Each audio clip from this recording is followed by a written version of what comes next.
આજે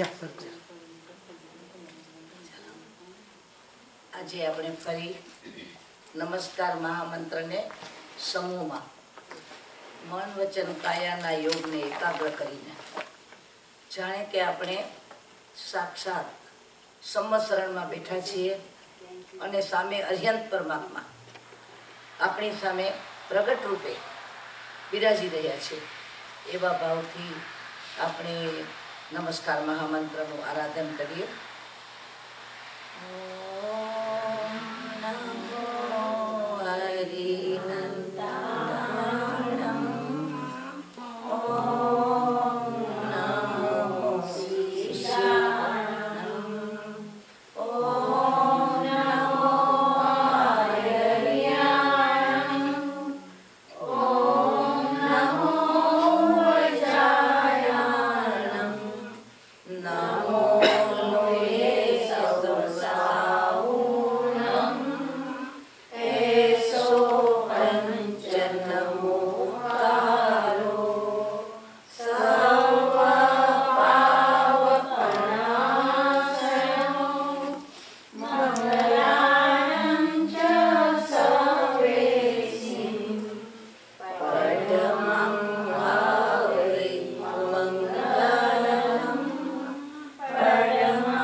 પરમ મંગલ અને ઉત્કૃષ્ટમાં પણ સર્વોત્કૃષ્ટ એવો આ નમસ્કાર મહામંત્ર મને ને તમને અનાદિ અનંત ભૂતકાળના અનંત પુરુષાર્થ પછી પ્રાપ્ત થયો છે.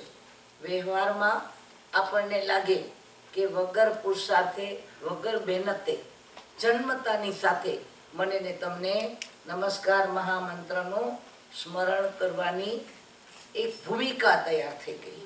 પણ જ્ઞાની કહે છે કે ગઈકાલે આપણે જે જ્ઞાનીજનોએ બતાવેલો આખો ધર્મનો વિકાસ જાણ્યો ત્યારે મને ને તમને ખબર પડી કે અનંતો કાળની ગોદમાં ગાળ્યા પછી ક્રમશઃ અકામ નિર્જરા કરતો કરતો જીવાત્મા જ્યારે સંઘની પંચેન્દ્રિય મનુષ્ય બને છે અને એ સંઘની પંચેન્દ્રિય મનુષ્ય બન્યા પછી પણ જ્યારે એના પૂર્વના અનેક જન્મોના પુરુષાર્થનો પરિપાક એને ફળ સ્વરૂપે મળે છે ત્યારે એનો જીન કુળમાં જન્મ થાય છે.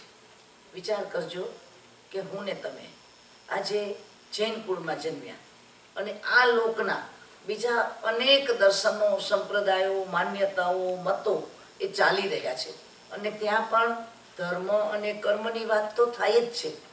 પણ જ્ઞાની કહે છે કે ત્યાં મોટે ભાગે આપણને માત્ર પુણ્ય અને પાપની વાત વધારે જોવા મળે છે. નિર્વાણ શબ્દ પણ આપણને સાંભળવા મળ્યો છે અને એના વિશેના પ્રવાહો માન્યતાઓના ઘણા ચાલે છે. પણ નિર્વાણનું જે આત્યંતિક શુદ્ધ સ્વરૂપ છે એ મને ને તમને જીનમત સિવાય અન્યત્ર જાણવા નહીં મળે. તો આ મતને પામતા પહેલા મેં ને તમે જે વિકાસ કર્યો એનો પાયો ક્યારથી નખાણો હશે? કોઈ પણ વસ્તુ મારા ને તમારા લોહીમાં એમ કહેવાય છે કે જીન્સ છે, એના લોહીમાં શું છે? આના જીન્સ ચાલી આવે છે. તો મારા ને તમારા બ્લડમાં જીન કુળનું એવું કયું જીન્સ, એવું કયું તત્વ આપણને પ્રાપ્ત છે કે જે જગતના જીવો કરતા આપણને જુદા પાડે? એવું શું છે? વિશ્વમાં આપણે ઘણી વાર સાંભળ્યું છે કે એમને ભગવાનનો સાક્ષાત્કાર કર્યો. શું કર્યું? ઘણાની તમન્ના હોય કે આ ભૂમિમાં મારે શું કરવું છે? સાક્ષાત્કાર કરવો છે. મને ભગવાનનું દર્શન થઈ જાય, મને ભગવાનનો સાક્ષાત્કાર થઈ જાય તો મારું જીવન શું લાગી જાય? લેખે લાગી જાય. કેટલાક માટે કહેવાય કે એને કોણ સાક્ષાત છે? તો કે એમને અમુક દેવી દેવતા સાક્ષાત છે અને એમની સાથે શું કરી શકે છે? વાર્તાલાપ પણ કરી શકે છે. એમના ઉપર એનો હાથ છે. આવું સાંભળીએ ને બેન, આવું જેના ઉપર હોય ને એના આગળ જગત જઈને ચરણમાં શું કરવા માંડે બેન? શા માટે વંદે છે? એમને દેવી દેવતાઓનો સાક્ષાત્કાર છે, એમના ઉપર દેવીનો હાથ છે, એમના ઉપર દેવતાનો હાથ છે, વગેરે વગેરે સાંભળ્યું. અને આપણે ગયા અને એમના ચરણમાં ઝૂક્યા, તે ઝુકાવની પાછળ કયું પરિબળ કામ કરે છે? શું કામ કરે છે? જી, મને એમના આશીર્વાદ વડે શું પ્રાપ્ત થાય? વર્તમાન જીવનમાં સગવડ મળે, સાતા મળે, અનુકૂળતા મળે, ધન વૈભવ મળે, પુત્ર પ્રાપ્તિ થાય, આ બધું મળે. હવે મહદ અંશે જીવો આવી પ્રાપ્તિ માટે જાય છે. ત્યારે જ્ઞાની કહે છે કે વર્તમાન કાળમાં તું જેનો સાક્ષાત્કાર કરવાની વાતો કરે છે એ સાક્ષાત ભગવાન તીર્થંકરો એની સંવત્સરની અંદર તું અનેક વખત જઈ આવ્યો છે. અને જે દેવી દેવતાનો કોઈના ઉપર હાથ છે એવા દેવી દેવતાના તું સ્વયં સ્થાનમાં અનેક વખત જન્મ ધરીને આવ્યો છે. વિચાર કરો, આપણે પણ દેવી દેવતાના સ્થાનમાં જન્મ ધર્યો છે કે નથી ધર્યો? નાની તો કહે છે કે આપણા 84 લક્ષના ચક્કરમાં, આ 84 લક્ષ જેવા જોડીના ભવોના પરિભ્રમણમાં એક સાયકલમાં, આખી એક સાયકલ પૂરી થાય ને એમાં 84 લક્ષ જીવા યોનિમાં જીવનો જન્મ ને મરણ થઈ જાય. નસા ગઈ નસા જોણી, ન તમ કુલમ ન તમ ઠાણમ, ન જાયા ન મુવા, સૌવે જીવા અનંત સો. આ ભગવાનના શબ્દ છે કે હું ને તમે એવી કોઈ નસા ગઈ એવી કોઈ ગતિ નથી, નસા જોણી એવી કોઈ યોની નથી, ન તમ કુલમ એવું કોઈ કુળ નથી, ન તમ ઠાણમ એવું કોઈ સ્થાન નથી, એટલે એવું કોઈ ક્ષેત્ર નથી, ન જાયા ન મુવા એટલે ન જન્મ્યા ન મર્યા, સર્વે જીવો સર્વે જીવા અનંત સો. આ સર્વે શબ્દ શું બતાવે છે?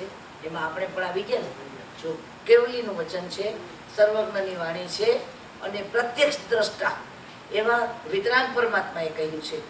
એક એક ગતિમાં, એક એક જાતિમાં, એક એક કુળમાં, એક એક યોનિમાં, એક એક સ્થાનમાં હું ને તમે અનંત અનંત જન્મ મરણ કરી ચૂક્યા છીએ. એટલે જીન શાસનની વિશેષતા હોય તો જગતના ધર્મો કરતા એની વિશેષતા એ છે કે એમને માત્ર ભગવાનનો સાક્ષાત્કાર નથી કરવો, કારણ કે સાક્ષાત પરમાત્માને અનંત વખત ચરણમાં બેસીને એ પામીને આવ્યો છે. એમને કોઈ દેવી દેવતાઓની માત્ર કૃપા મળે, લબ્ધિ મળે, રીધિ સીધી મળે એનાથી પણ તૃપ્તિ નથી થતી, કારણ કે સ્વયં દેવગતિમાં પણ એ અનંત સો, ભગવાને તો કીધું અનંતવાર, હું ને તમે એ દેવી દેવતા સ્વયં થઈ આવ્યા છે. તો જીવને તેમાં હવે પ્રાપ્તિ કરવી છે. આપણી વિશેષતા શું છે કે હવે જીવને સ્વયં ભગવાન બનવું છે, બીજામાં ભગવાનનો સાક્ષાત્કાર કરવો છે. ત્યારે જીન શાસનમાં શું છે? સ્વયંમાં પ્રગટ ભગવાન જે અપ્રગટ રૂપે છે અત્યારે, પણ એ એક વખત તો અવશ્ય પ્રગટ કરી શકાય છે. પરમાત્માનું વચન છે કે મારો તમારો આત્મા સ્વયં પરમાત્મા પદની શું કરી શકે છે? પ્રાપ્તિ કરી શકે છે. એટલે જેના લોહીમાં એક વખત પણ આવો ભાવ જાગ્યો, આવો ભાવ જાગ્યો, અરે પરમાત્મા તું કહે છે કે જેવો તું બન્યો, જેવો તું પ્રગટ્યો, જેવો તું થયો એવો હું પણ થઈ શકું છું. તો હવે મને એક એવી તક મળે, એક એવી છલાંગ મારું, એક એવો મોકો મળે, એક વખત એવી સાર્થક એવી સાધના કરું કે જેથી કરીને હું પણ શું બની જાઉં?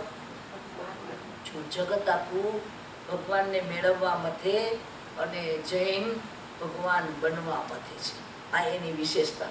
અને પછી પરમાત્માને પૂછ્યું, અહો પરમાત્મા, મારે પણ તારા જેવું પ્રગટ પરમાત્મા સ્વરૂપ જો પ્રાપ્ત કરવું હોય તો પરમાત્માને પૂછવામાં આવ્યું કે તો મારે શું કરવું?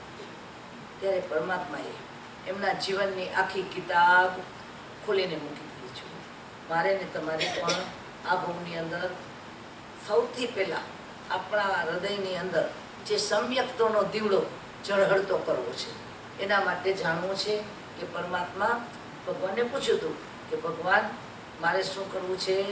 સમ્યક દ્રષ્ટિ બનવું છે. શું બનવું છે? સમ્યક દ્રષ્ટિ બનવું છે ને બધાને. તો કે ભગવાન સમ્યક દ્રષ્ટિ બનવું છે. તો ભગવાને શું જવાબ આપ્યો? સમ્યક દ્રષ્ટિ બનવું છે તો તું સુલભ બોધિ બન. સુલભ બોધિ બન એટલે જે બોધ આવે એ સરળતાપૂર્વક ગ્રહણ કરવો જોઈએ. ત્યારે હું ને તમે સુલભ બોધિ છીએ કે દુર્લભ બોધિ? ભગવાને દુર્લભ બોધિ કોને કીધો? મૂઢ કોને કહ્યો? જો જીનના શાસનમાં ન સમજાય અથવા તો જીવ અજ્ઞાન હોય એનો વાંધો નથી, પણ જ્ઞાની કહે છે કે સમજવાની તક મળે ત્યારે પણ અજ્ઞાનતાને છોડે નહીં અને શું કરે? વિપરીત મતિ ચલાવે. સમજવાનું એટલે શું ચાલે? ઊંધો ચાલે. એટલે અજ્ઞાનતા એ દોષ છે, એના કરતા વક્રતા એ મોટો દોષ છે. વક્રતા હોય ને બેન, એ દુર્લભ બુદ્ધિ કહેવાય. સ્વભાવમાં વક્રતા એવી હોય કે બધામાંથી એ આપણે કહીએ ને કે દૂધમાંથી પોરા કાઢે. પાણીમાં તો પૂરા નીકળે પણ દૂધમાંથી પોરા કાઢે. એટલે પરમાત્મા ગમે તેવા અનંત અનંત ભાવભેદથી, અનંત નય નિક્ષેપાથી આપણને સ્વરૂપ સમજાવે તો પણ જીવ એમાં બુદ્ધિ વડે શું કર્યા કરે? તર્ક કર્યા કરે. આવો જીવ મોહ દશામાં હોય, એનું મોહનીય કર્મ ગાઢ હોય. શું હોય બેન? ભગવાન સુલભ બોધિ થવા માટે મારે શું કરવું? તો ભગવાન કે છે હળવું કરવી થા. હળવું કરવી. હળવું કરવી એટલે શું? જેનું મોહનીય કર્મ હળવું થયું છે. નવ ગ્રેવેકમાં બેઠો હોય ને એને ભગવાને હળવું કરવી નથી કીધો, પણ કદાચ સાતમી નર્કમાં બેઠો હોય તો પણ એ હળવું કરવી હોય. કારણ કે એનું મોહનીય કર્મ શું થયું હોય? આ તો ભૂલ કરીને સંકિત વમાઈ જાય અને એના કારણે એ સાતમી નર્કમાં પણ ચાલ્યો જાય. તો પણ જ્ઞાની એને શું કીધો છે? હળવું કર્મી કીધો છે. એટલે તારે કલ્યાણ કરવું છે તો સૌથી પહેલા શું થવું પડશે? સુલભ બોધિ બન. અનાદિનો દુર્લભ બોધિ ચિન્ના ચરણમાં આવે તો જ્ઞાની કહે છે કે અનાદિનો કૃષ્ણ પક્ષી હોય એ મટીને શુક્લ પક્ષી થાય. એક વખત જીન વચનમાં શ્રદ્ધા કરવા માટે જેનું હૃદય તૈયાર થાય, એક વખત જીનની વાણી સાંભળવા માટે જે પેલો પગ ઉપાડે, જીનનું વચન સાંભળવા માટે જેવો પેલો પગ ઉપડે, એ વખતે જ્ઞાની કહે છે એ શુક્લ પક્ષી, કૃષ્ણ પક્ષી મટીને શું થઈ ગયો? શુક્લ પક્ષી થઈ ગયો. અનાદિનું અંધારું, અંધારિયું કહેવાય છે. કૃષ્ણ પક્ષ એટલે શું? અંધારિયું. એવું મારું ને તમારું અનંત ભૂતકાળનું અસ્તિત્વ હતું. એમાં અચાનક શું બન્યું? શુક્લ પક્ષી બની ગયો. આવો શુક્લ પક્ષી જીવ પ્રગતિ કરતો કરતો ચરમાવર્તમાં આવી જાય. ક્યાં આવી જાય? છેલ્લા આવર્તનમાં આવી જાય. આપણે મધદરિયે હોઈએ, સમુદ્રની બરાબર મધ્યમાં હોઈએ, એ વખતે તરવા માટે ફાંફા મારતા હોઈએ. કેટલો શ્રમ કરવો પડે કિનારા સુધી પહોંચતા. પણ એકવાર કિનારો આવી ગયો પછી છલાંગ મારતા કેટલી વાર લાગે? એટલે જ્ઞાની કહે છે કે જ્યારે જીવાત્માને જીન વચન તરફ આવો ભાવ જાગે છે એ વખતે એ મધદરિયેથી કિનારા સુધી આવી જાય છે. અને આવો જીવાત્મા હળવું કર્મી થાય. હળવું કર્મી થાય એના માટે કહે છે ભગવાન મારે હળવું કર્મી થવું છે તો શું કરવું? ત્યારે ભગવાન કહે છે અલ્પારંભી થા. શું કીધું? આરંભ સમારંભનો ત્યાગ કર. એટલે આખરે વાત ક્યાં આવીને ઉભી રહી બેન? આરંભ સમારંભથી મુક્ત થવું પડે. બરાબર લાગે છે?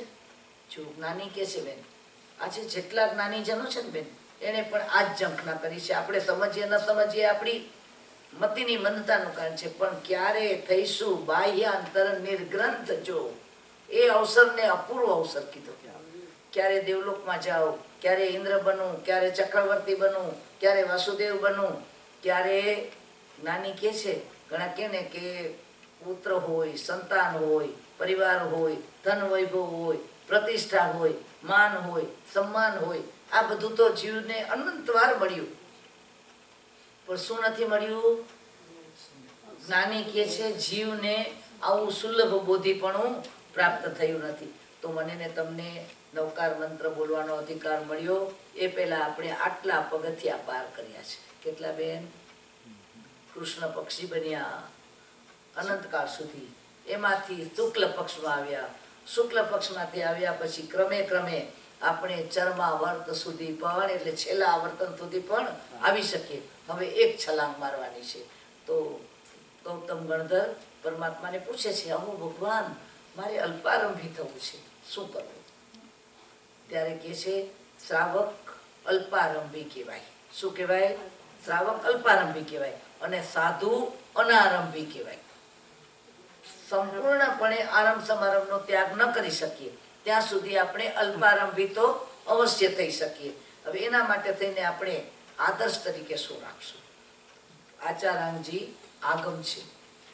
આગમમાં એક આચારાંગજી નામનું આગમ છે. એનો બીજો શ્રુતસ્કંદ છે. એનું 15મું અધ્યયન છે.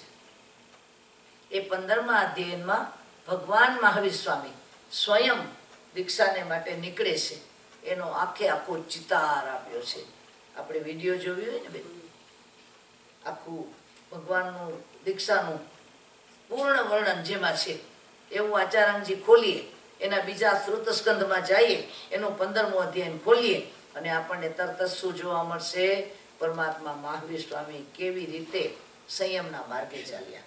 આપણે અનારંભી નહીં બની શકીએ, પણ આપણે અલ્પારંભી બનવું છે.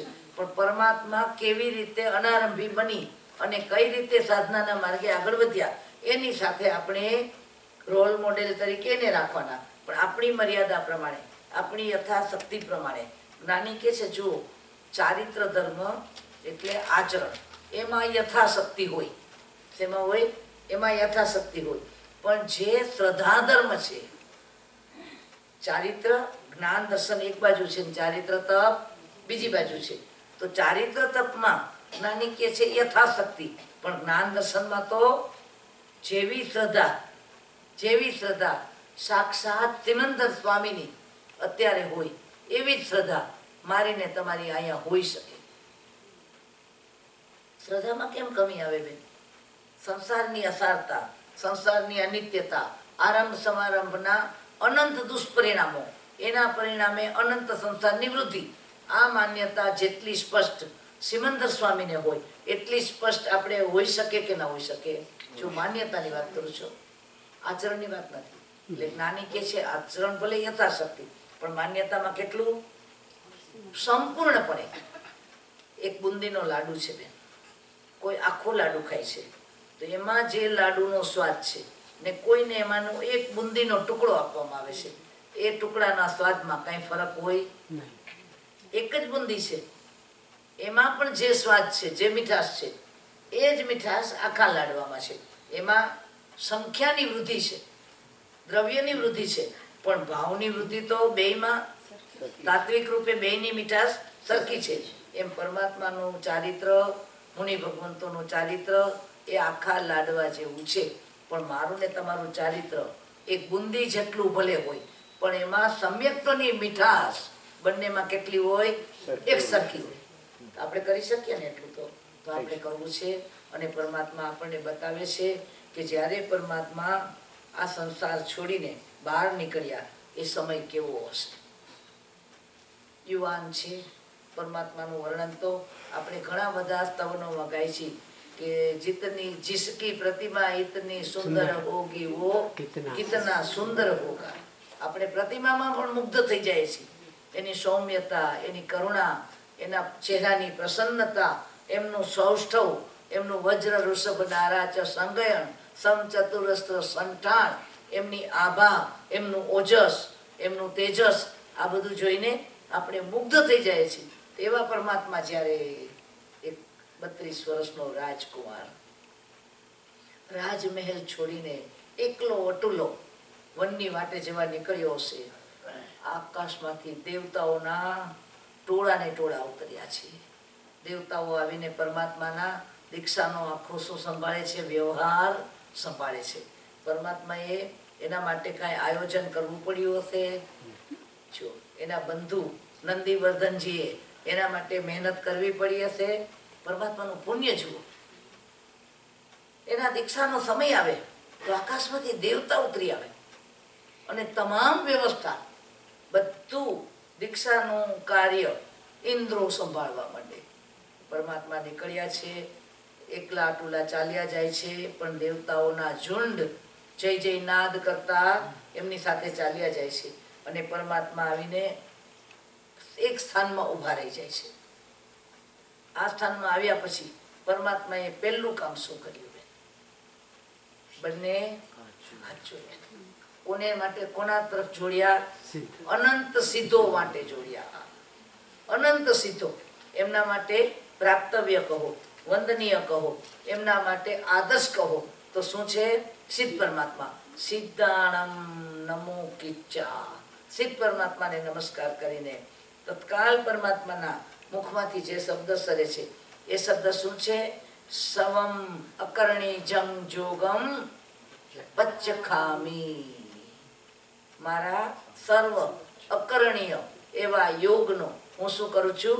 ત્યાગ કરું છું. એટલે એનો અર્થ એમાં એવો બતાવ્યો છે આગમમાં કે આજ પછીથી ન કરવા જેવા તમામ મારા મન વચન કાયાના યોગને હું પાપ માનું છું અને એનો શું કરું છું?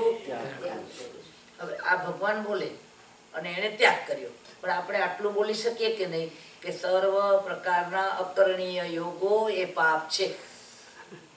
આપણા શ્રદ્ધામાં બેઠું કે આ બધું પાપ છે, અકરણીય મન વચન કાયાના યોગ મળ્યા ને ભાઈ, એ જ આપણું અજ્ઞાન પેલું. તો નહીં તો યોગ ક્યાંથી આવ્યા બેન? આત્મા તો કેવો છે? સ્વતંત્ર દ્રવ્ય છે, પૂર્ણ સ્વતંત્ર. એને બંધન ન હોય. એને આ કાયાનું પાંજરું ક્યાંથી આવ્યું? આપણને મન વચન કાયાના યોગ મળ્યા, એનો આપણે સદુપયોગ કરી શકીએ છીએ, પણ એ આવ્યા ક્યાંથી? તો જ્ઞાની કે છે આરંભ સમારંભ પાપ કર્મો વડે. મેં ને તમે આ યોગ કોને કહેવાય ખબર છે? આ યોગા કઈ છે એની વાત નથી. યોગ મન વચન કાયા જે સંસાર સાથે આત્માને બાંધી રાખે, જે આત્મા સાથે સંસારને સંબંધમાં આપે અને જેના વડે શું કરે છે? જીવાત્મા સંસારની વૃદ્ધિ કરે, અથવા તો જેના વડે આત્મા કર્મનું બંધન કરે. મન વચન કાયાના યોગ ન હોય તો આત્માને કર્મનું બંધન થવાનું કારણ છે? બીજું કોઈ કારણ જ નથી.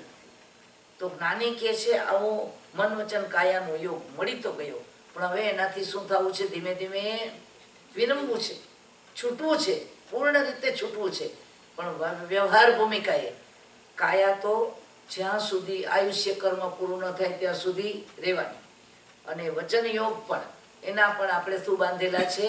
ભાષા વર્ગણા વડે જે બંધનો બાંધેલા છે, મનોવર્ગણાથી પણ આપણે બંધાયેલા. એટલે આ બધા દ્રવ્ય વ્યવહારમાં યોગ છે, પણ પરમાત્મા કહે છે હવે હું શું કરું છું? એનાથી પાપ માનીને વિરમું છું. જો પરમાત્માએ સંયમ લેતાની સાથે અભિગ્રહો કર્યા અને આપણે જન્મતાની સાથે પરિગ્રહ કરીએ. એટલે ભગવાન શું કરે? અભિગ્રહ. ને આપણે શું કરીએ ભાઈ? પરિગ્રહ. હવે આ બે ગ્રહને ક્યાંક ભેગા કરવા પડશે ને બેન.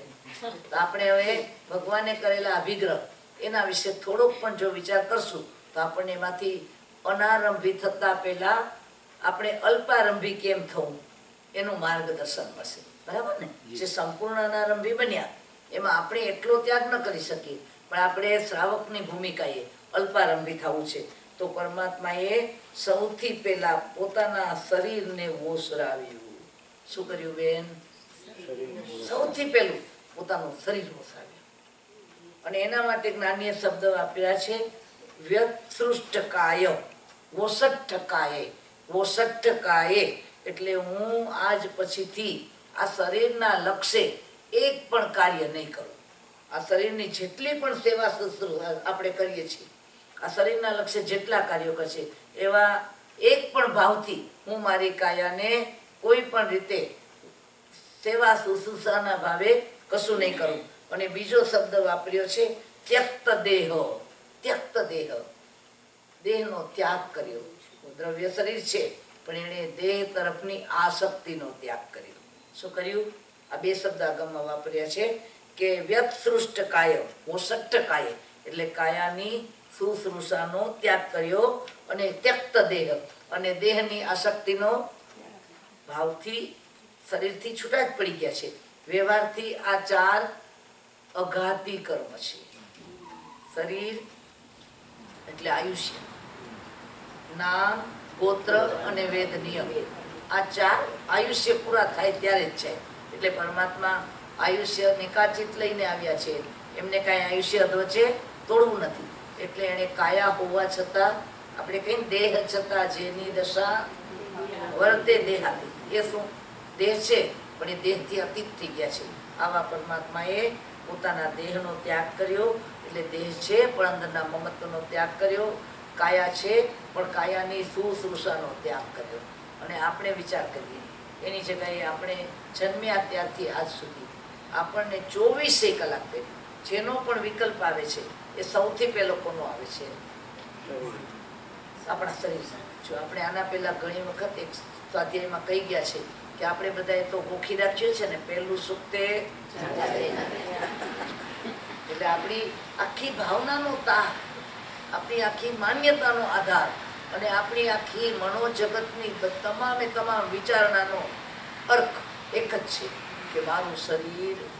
જો શરીર સાધન છે, આપણે હવે વાળું વાત ભગવાને ક્યાંય કરી જ નથી, પણ આખું લક્ષ્ય જેમાં કેન્દ્રીભૂત થઈ ગયું છે એમાંથી આપણે બહાર નીકળવું છે કે જેને મારે હંમેશને માટે છોડવું છે, જે છોડીને મોક્ષમાં જવું છે, જેનાથી મુક્ત થવું છે. હવે જેનાથી મુક્ત થવાની ઝંખના હોય એના માટે, એને બંધનમાં રહેવા માટે આપણે સતત ને સતત વિચારણા કરી. તો જ્ઞાની કહે છે કે હજી તારા ભાવ જગતમાં એની અસારતા નથી સમજાણી, તો જ આપણું લક્ષ્ય એટલું જાય. આપણા ચહેરા ઉપર એક કરચલી પડે, બેન, ચહેરા ઉપર એકાદ ડાઘ લાગે, ચહેરા ઉપર કંઈ કોઈ પેરાલિસિસના એટેક વગેરેથી કે કોઈ પણ કારણે કંઈ પણ કદરૂપતા વગેરે આવે, એ વખતે આપણું આખું, કોઈને ઓઢ વગેરે રોગ આવે છે, એ વખતે એનું આખું વિશ્વ જાણે એને શું થતું લાગે છે કે મારું જીવન હવે નકામું થઈ ગયું છે.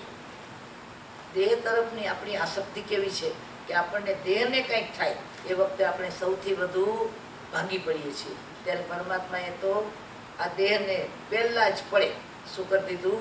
ઓસરાવી દીધું છે. પરમાત્મા આખા શરીરને ઓસરાવે છે, ત્યારે આપણે એક નાકને પણ ઓસરાવી ન શકીએ. ભાઈ કાવશક કર્યો, બોલ્યા ને, તાવ કાયમ ઠાણેણમ મોણેણમ જાણેણમ અપાણમ બોલ્યા છીએ ઓસિરામ્યો, અને પછી કાયોત્સર્ગમાં એક મચ્છર નાક ઉપર આવીને બેસી ગયું, એકાદ માખી આવીને બેસી ગઈ, પછી શું કરવા માંડીએ બેન? ગમે એમ કરીને નાક ઊંચું નીચું કરીને પણ ઉડાડીએ, છૂટકો કરીએ, ધારો કે ન ઉડે તો કેટલું ઇરિટેશન થાય. આટલી એક સ્થૂળ વસ્તુ ઉપરથી આપણે જોવાનું છે કે હું ને તમે કાયાને અને આત્માને જુદા અનુભવવાની વાત કરીએ છીએ. શું કહીએ છીએ કે મને તમને શેનો બોધ થવો જોઈએ બેન? દેહાત્મ દશા જે છે એનું ભેદ વિજ્ઞાન કરો. શું કે છે? દેહ અને આત્મા જુદો છે, એનું ભેદ વિજ્ઞાન કરો. પણ એક માખી બેસે ત્યાં આપણે ઇરિટેટ થઈ જાય છે. એ વખતે આપણો ઉપયોગ આત્મા તરફ આપણે લઈ જઈ શકતા. જો આ માખીનો કે મચ્છરનો તો જરાક સળવડાટ માત્ર છે, પણ જ્યારે આ દેહ છોડીને આત્મા નીકળશે, જ્યારે દેહ છોડવાનો સમય આવશે, ત્યારે ન જાણે કેવી વેદના થતી હશે, કેવી પીડામાં હશે, કયા પ્રકારના વેદનીય કર્મના ઉદય વડે આપણે કઈ અવસ્થામાં હશું. એ વખતે હવે આપણો ઉપયોગ આત્મામાં રહેશે ખરો કે પૂર્ણ રીતે દેહમાં હશે? તો એ વખતે જો આત્મા સ્વરૂપમાં આપણે ન હોઈએ અને દેહ દશામાં હોઈએ તો એ વખતે જ્ઞાની કહે છે એને આર્ત ધ્યાન કહેવાય. અને આર્ત ધ્યાનમાં કોઈને પણ નિમિત્ત માની લીધા તો એનું રૌદ્ર ધ્યાનમાં પરિણામન થતા વાર ન લાગે. અને આ આર્ત ધ્યાન અને રૌદ્ર ધ્યાન ચાલતું હોય ત્યારે ધર્મ ધ્યાન કે શુક્લ ધ્યાનનો અંશ પણ એમાં પ્રગટે ખરો? તો જ્યાં સુધી ધર્મ ધ્યાન કે શુક્લ ધ્યાન આત્મામાં પ્રગટે ને ત્યાં સુધી સદગતિ ન થાય તો મોક્ષ તો ક્યાંથી થાય? એટલે પરમાત્માએ પોતાના દેહને ઓસરાવ્યો છે અને પહેલે જ દિવસે પરમાત્માએ પંચમુષ્ટિ લોચ કર્યો છે. શું કર્યો? એક મુઠ્ઠી વડે જમણા બાજુથી જમણા હાથ વડે, ડાબી બાજુથી ડાબા હાથ વડે, આ પ્રકારે ચારે બાજુથી 4 મુઠ્ઠી ને વચ્ચેથી 1 મુઠ્ઠી, 5 મુઠ્ઠીમાં તો એક વાળને શું કરી લીધા બેન? આપણા વાળ જરા પાંખા પડવા માંડે તો ગમે. સતત ને સતત મનમાં શું ચાલ્યા કરે? હવે તો વાળ બહુ ખરે છે. કઈ ઉંમરે આ બોલીએ છીએ આપણે? હવે આવું મારે વાળ ન ખરે તો શું થાય બેન? એક વ્યક્તિ બેન ગમે ત્યારે પૂછો તો એની ફરિયાદમાં શું હોય કે હવે તો મારા દાંત નબળા થઈ ગયા, મારા વાળ નબળા, વાળ ખરવા માંડ્યા, હવે તો આ થાય છે, હવે તો તે થાય છે. નાની કે તે દેહના લક્ષણો, દેહના ધર્મો. આપણે ઉત્પાદ વ્યય ને ધ્રુવની ચર્ચા કરીએ છીએ. પૂતગલ ધર્મી, એક પૂતગલ એનો સ્વભાવ શું છે? સડન ગલન વિધ્વંસ, સડી જાય, ગળી જાય ને નાશ પામી જાય. હવે આપણે જે પૂતગલ ધર્મી છીએ એ નાશ તરફ જાય કે ન જાય? ત્યારે આપણા જીવનની અંદર આધ્યાત્મની ગમે તેટલી વાતો કરનારા આપણે, પણ આપણા લક્ષમાં હજી એ 3 ધર્મો પૂતગલના જે સાંભળ્યા એ ક્યાંય અંદરમાં સ્વીકૃત નથી બન્યા છે કે આ પરમાણુ છે, જળ છે, પૂતગલ છે, એ સડવાનું, ગળવાનું, નાશ પામવાનું. તો આપણને આશ્ચર્ય કેવું થાય છે? આપણે પરમાત્માની જેમ કદાચ લોચતો આબોમાં કરીએ એવી આપણી યોગ્યતા આપણે કેળવી નથી, પ્રગટી નથી. એમ નહીં, આપણે વર્તમાન કાળમાં મને દીક્ષા આવતી નથી એનું જવાબદારી આપણે અંતરાય કર્મ ઉપર મૂકીએ છીએ. કોના ઉપર મૂકીએ છીએ બેન? અંતરાય કર્મ ઉપર. મારે શેનો યોગ છે? તો કે અંતરાયનો યોગ છે. આપણે આબોમાં તો બહુ ભારે અંતરાય છે. તો જ્ઞાની કે ભગવાનને અંતરાય નહીં હોય? અંતરાય કર્મ નાના વર્ણીય, દસના વર્ણીય, મોહનીય અને અંતરાય, આ 4 કર્મ કોને આધીન છે? એ ઘાતી કર્મ છે. ભગવાને એને અઘાતી નથી કહ્યા. તું ઘાત કરવા ધારે તો ઘાત થાય, કબૂલ અંતરાય છે. પણ જેને જેને અંતરાય તોડવી હતી એણે તોડી, જેણે જેણે પુરુષાર્થ કર્યો એની અંતરાય તૂટી. તો હું ને તમે અંતરાય કર્મના નામે આપણી મોહ દશાને પોષણ કરીએ. શું કરીએ બેન? પોષણ કરીએ છીએ મોહનીય કર્મનું, અને નામ આપીએ છીએ કે મને અંતરાય કર્મનો ઉદય છે. ભૂખ કોને ના લાગે બેન? શરીરના ધર્મ પ્રમાણે સવાર પડે ભૂખ લાગે તો એ કર્મનો ઉદય છે, ભૂખ લાગવી. પણ જેણે જેણે તપશ્ચર્યા કરી એણે ભૂખનો ભાવ જે અંદરમાં પ્રગટ્યો હતો એ મોહનીય કર્મનો નાશ કરવાનો પુરુષાર્થ કર્યો તો એના તપ કર્મની અંતરાય તૂટી ગઈ. કોઈને ઉદયમાં ન આવે. કોઈ કે મને દીક્ષા ઉદયમાં આવશે ત્યારે લઈશ. દીક્ષા ઉદયમાં આવે? જ્ઞાની કે છે ભોગ છે ને, 5 ઇન્દ્રિયના વિષયો, એ ઉદય ભાવે છે, એનો ઉદય થાય. પણ કર્મનાશ જે મારે ને તમારે નાના વર્ણી, દસના વર્ણીય, મોહનીય અને અંતરાય, એ 4 કર્મનો નાશ કરવો છે. એ તો ક્ષયોપસમ ભાવ છે. કયો ભાવ છે?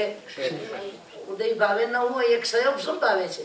તું જેટલો ક્ષયોપસમ કરવા ધારે એટલો ક્ષયોપસમ કરી શકાય. એટલે આજ પછી મારા ને તમારા જીવનમાં કોઈ પણ કાર્ય આપણે ન કરતા હોય, આ 4 કર્મના લક્ષ્યો, બાકી જેમાં આપણે પુરુષાર્થ કરીએ છીએ ને એ ખોટી જગાએ કરીએ છીએ. જ્યાં પુરુષાર્થ કરવો ઘટે ત્યાં કરતા નથી. તો આપણે ક્યારેય અજ્ઞાન દશામાં એમ નહીં બોલીએ કે મને અંતરાય કર્મ નડે છે, મારા માટે આ બધી મુશ્કેલીઓ, નિમિત્તો નડે છે. નાની કે નિમિત્તો ને અંતરાય કર્મ તો કેવળ જ્ઞાન ન થાય ત્યાં સુધી હોય. તો એને શું કર્યું? ક્ષયોપસમ ભાવે એનો નાશ કર્યો. એટલે પરમાત્મા મને ને તમને બોધ આપે છે કે વર્તમાન કાળમાં મનુષ્ય ભોગ પામેલો પ્રત્યેક જીવાત્મા એનામાં ક્ષયોપસમ કરવાની અગાધ તાકાત પડી છે. કેટલી તાકાત છે? અગાધ તાકાત છે. એને શું કહેવાય? અનંત વીર્ય. આત્માનું વીર્ય, આત્માની તાકાત, આત્માનું બળ એ જ્ઞાનીએ અનંત શબ્દથી બતાવ્યું છે. અનંત શક્તિમાન એવો મારો ને તમારો આત્મા, પણ આપણે એનો ક્ષયોપસમ નથી કરતા. શું નથી કરતા? ક્ષયોપસમ નથી કરતા. તો આ ભાવની અંદર પરમાત્માએ જે ક્ષયોપસમ કર્યો એનો આપણને રસ્તો બતાવે છે કે પહેલી જ પડે પરમાત્માએ એના રેશમથી પણ સુકોમળ એવા સુંદર વાળ એને પંચમુષ્ટિ લોચ કરી નાખ્યો. એમના આવા મહાન ત્યાગની સામે આપણે એટલું તો કરીએ ને કે જ્યારે વાળ ઓછા થવા માંડશે, વાળ ઝરવા માંડશે, વાળ ખરવા માંડશે ત્યારે હું વસવસો નહીં કરું.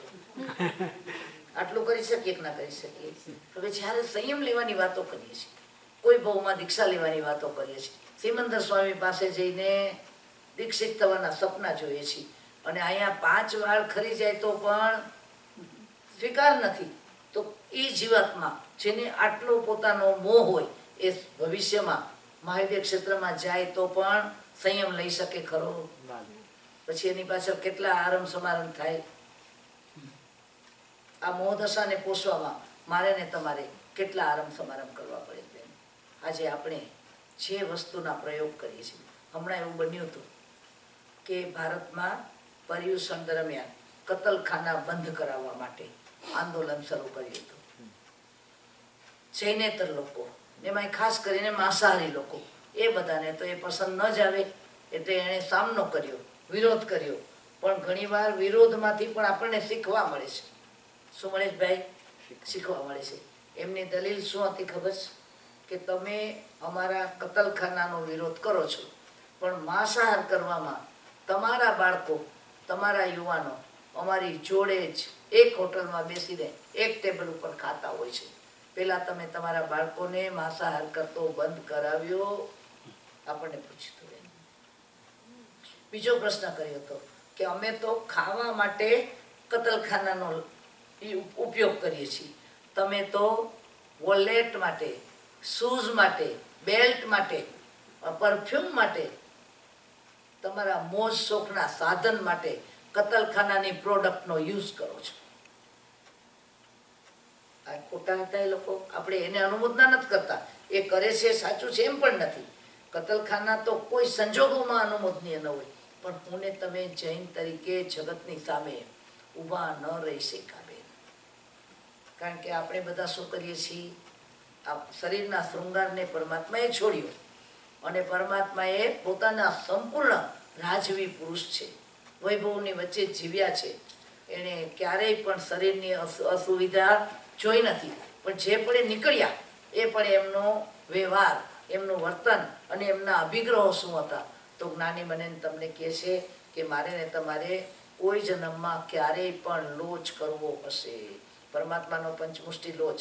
ને આપણે તો આ ભાવની અંદર આસક્તિ છોડવી પડશે કે નહીં છોડવી પડે?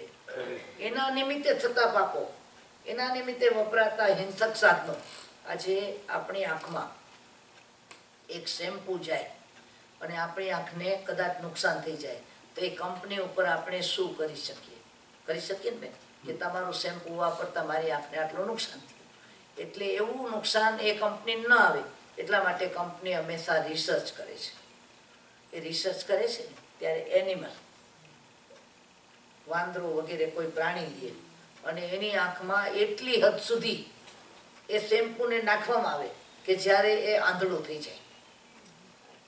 એટલે એને પ્રૂવ થાય કે કેટલી હદ સુધી શેમ્પૂ જાય તો આંખ આંધળી થાય છે. એટલે એને એ આંધળા કરતા સુધી પ્રાણી ઉપર કેવા અત્યાચાર કર્યા હશે. આપણને કોઈ ઇરિટેશન થાય શરીર ઉપર લોશન વગેરે વાપરતા, તો આપણે એના કારણે કંપની ઉપર બ્લેમ કરીએ છીએ. તો એના માટે એ બ્લેમ પોતાના સિરે ન આવે એટલા માટે એક જ પ્રાણીની ચામડી ઉપર એ લોશન લગાડવામાં આવે. અને એટલી હદ સુધી લગાડે કે એની ચામડી ધારો કે ઇરિટેડ હોય, એની ચામડી કપાયેલી હોય, એની ચામડી છોલાયેલી હોય, તો એને કેટલું લોશન કેટલું નુકસાન કરે છે. એના માટે તેને એક ચામડીનું લેયર કાઢી નાખે. શું કરે બેન? પેલું લેયર કાઢે, પછી પાછું લગાવે, બીજું લેયર કાઢે, પછી પાછું લગાવે. એમ કરીને એનું માંસ દેખાઈ જાય ત્યાં સુધીની ચામડી ઉખાડીને એ પાછી, જેમ આપણે પેલો કાચ કાગળથી ઘસીએ ને એમ ટેપ વડે એક લેયર એના ઉખેડે અને ત્યાર પછી એના ઉપર આપણા લોશનનો પ્રયોગ કરે.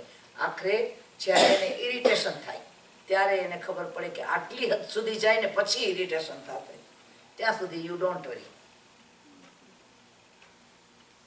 આપણે આપણા રોજના જીવનના વપરાશમાં કેવી રીતે પ્રાણી જગત સાથે, જીવ જગત સાથે, બેક્ટેરિયા વગેરે જગત સાથે કેવા અત્યાચારો વડે મને ને તમને ખબર નથી કે આપણે અલ્પારંભી થવું છે, આપણે પાપથી બચવું છે. જુઓ, આ લોકમાં કોઈ પણ જીવ મોક્ષમાં નથી ગયો એનું કારણ એ નથી કે એમણે પુણ્ય નથી કર્યા.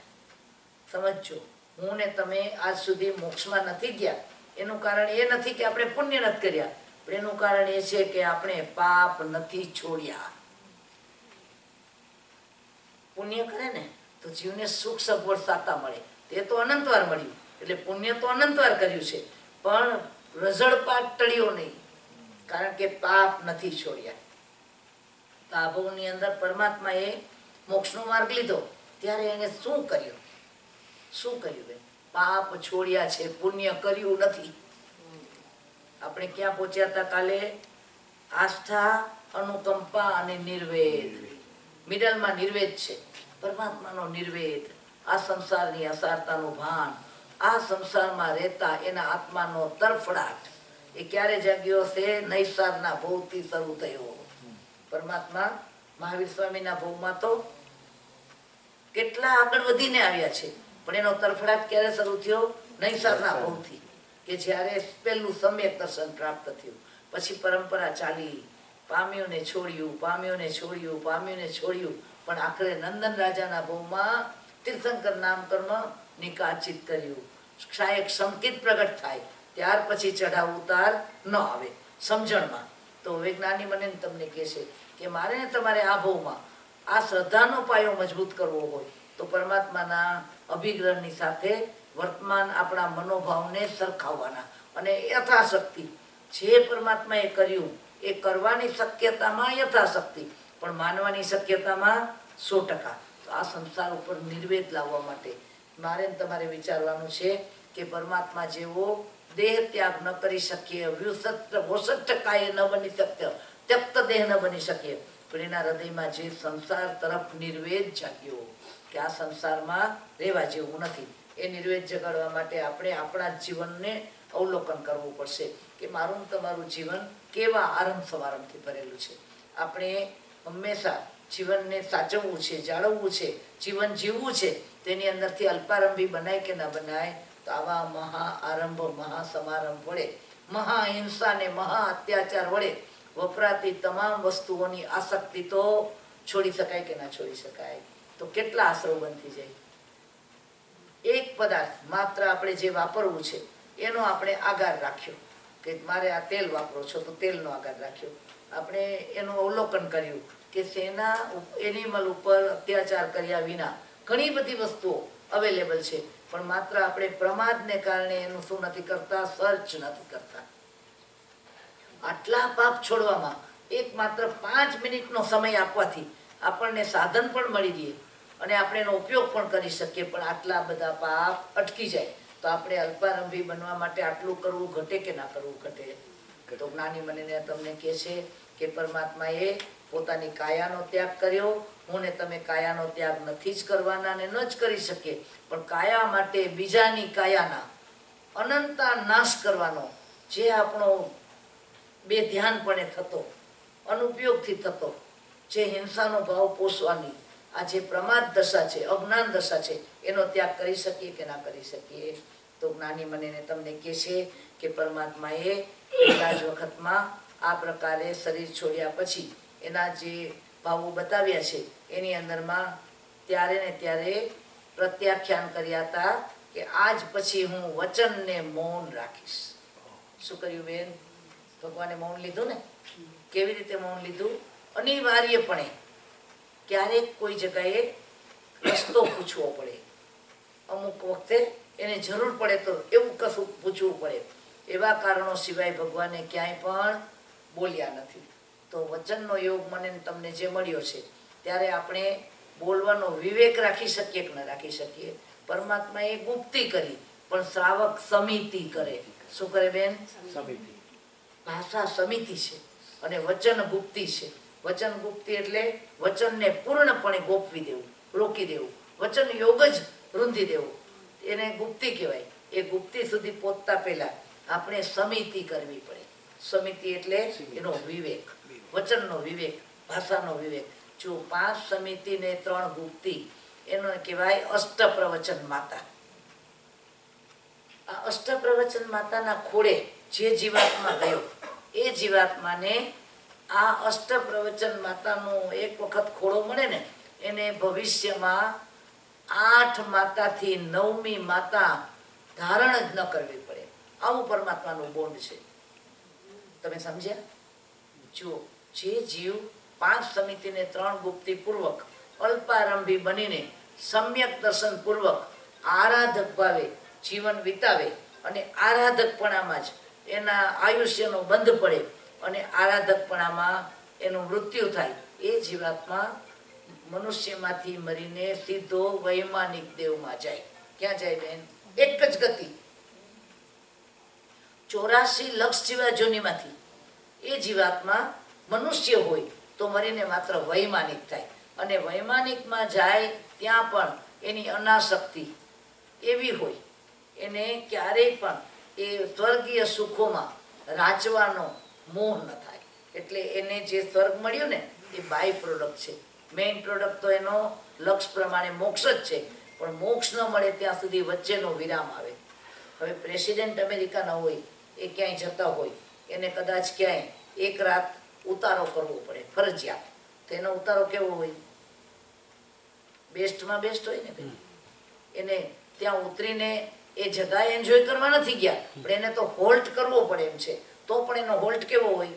પણ એ હોલ્ટમાં એ તો અગત્યની મીટિંગ માટે કોઈ બીજા કન્ટ્રીમાં જતા હોય, તેનું લક્ષ્ય ક્યાં હોય કે મારે એ કન્ટ્રીમાં પહોંચીને આ મારી મીટિંગ એટેન્ડ કરવાની છે, તો મારી ફ્લાઇટ વગેરે જે કંઈ હોય તે જલ્દી મળે. હવે ત્યાં જે ઉતર્યા છે ને એ જગા એણે પસંદ કરીને ત્યાં રહેવા માટે નથી લીધી.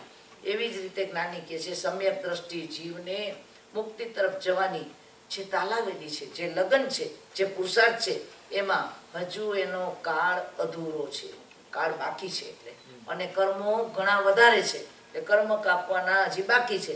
તો વચ્ચે ક્યાંક ઉતારો કરવો પડે છે. તે ઉતારો ક્યાં મળે? વૈમાનિક દેવ. વૈમાનિક દેવ, ભવનપતિ વાણવ્યંતર કે જ્યોતિષી નહીં, એ વૈમાનિક દેવ થાય. અને ત્યાંથી પાછું જ્યાં એને જન્મવાનું થાય એ પણ મનુષ્ય ભવ જ હોય. એ મનુષ્ય ભવમાં પણ ન સમૂર્છિમ થાય, ન યુગલિક થાય, ન અસંગની થાય, માત્ર કર્મ ભૂમિનો ગર્ભ જ મનુષ્ય થાય. અને એ મનુષ્ય ભવમાં પણ એની અધૂરી સાધના પાછી શું કરે? આરંભી દે, શરૂ કરી દે. જો આ એક આખી સાયકલ છે.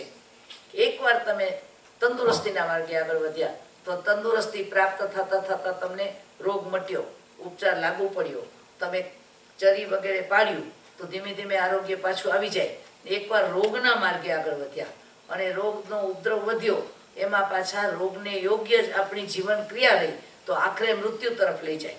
આ બંને અવસ્થા નોર્મલ કહેવાય, નેચરલ કહેવાય. એમ આધ્યાત્મવાળા જીવની, મોક્ષગામી જીવની જે સાધના છે, જે આરાધના છે, એનો આરંભ થયો, એ આસ્થાથી થયો, અનુકંપા વડે આગળ વધ્યો, પરિણામે સંસારની અસારતાનો પૂર્ણ અહેસાસ થયો, ભાન થયું. એના પરિણામે એનામાં આરંભ સમારંભ ઉપર સંયમ જાગ્યો.